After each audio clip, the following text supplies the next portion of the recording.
പിതാവിൻ്റെയും പുത്രൻ്റെയും പരിശുദ്ധാത്മാവിൻ്റെ നാമത്തിൽ ആമേൻ. വിശുദ്ധ മത്തായി എഴുതിയ സുവിശേഷം 13-ാം അധ്യായം 31 മുതൽ 35 വരെയുള്ള തിരുവചനങ്ങൾ. അക്കാലത്ത് യേശു ജനക്കൂട്ടത്തോട് ഒരു ഉപമ അരുൾ ചെയ്തു. സ്വർഗരാജ്യം ഒരുവൻ വയലിൽ പാകിയ കടുകുമണിക്ക് സദൃശം. അത് എല്ലാ വിത്തുകളെയും കാൾ ചെറുതാണ്. എന്നാൽ വളർന്നു കഴിയുമ്പോൾ അത് മറ്റു ചെടികളെക്കാൾ വലുതായി ആകാശപ്പറവകൾ വന്ന് അതിൻ്റെ ശിഖരങ്ങളിൽ ചേക്കേറാൻ തക്കവിധം മരമായി തീരുന്നു. മറ്റൊരു ഉപമ അവൻ അവരോട് അരുൾ ചെയ്തു. 3 ഇടനാഴി മാവിൽ അത് പുളിക്കുവോളം ഒരു സ്ത്രീ ചേർത്ത പുളിപ്പിന് സദൃശമാണ് സ്വർഗരാജ്യം.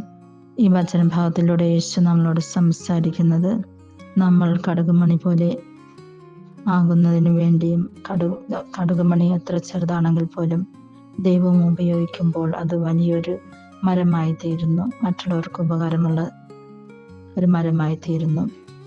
മാത്രമല്ല പുളിപ്പിൻ്റെ കാര്യം കൂടി യേശു വെളിപ്പെടുത്തുന്നുണ്ട്.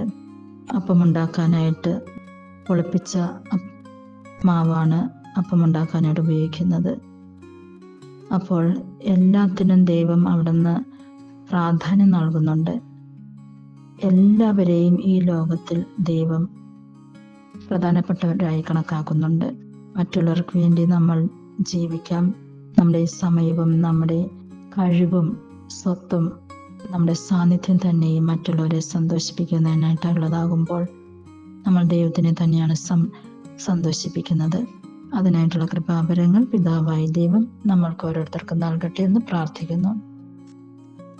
ഇന്ന് തിരുസഭ വിശുദ്ധ അൽഫോൻസമ്മയുടെ തിരുനാൾ ആഘോഷിക്കുന്നു. ഭാരതത്തിൻ്റെ പ്രഥമ വിശുദ്ധയാണ് അൽഫോൻസമ്മ. ലളിതമായ കാര്യങ്ങളിലൂടെ ദൈവത്തെ പ്രീതിപ്പെടുത്താൻ ആഗ്രഹിച്ചു, അതിനായിട്ട് ശ്രമിച്ചു. ക്രിസ്തുവിൻ്റെ കണ്ണുകൾ കടമെടുത്ത കന്യക എന്ന് അൽഫോൻസമ്മയെ വിശേഷിപ്പിക്കാറുണ്ട്. വിശുദ്ധ പൗലോസ്ലീഹയെ പോലെ സ്നേഹത്തിൻ്റെ പിന്നാലെ അവളും ഓടുകയായിരുന്നു.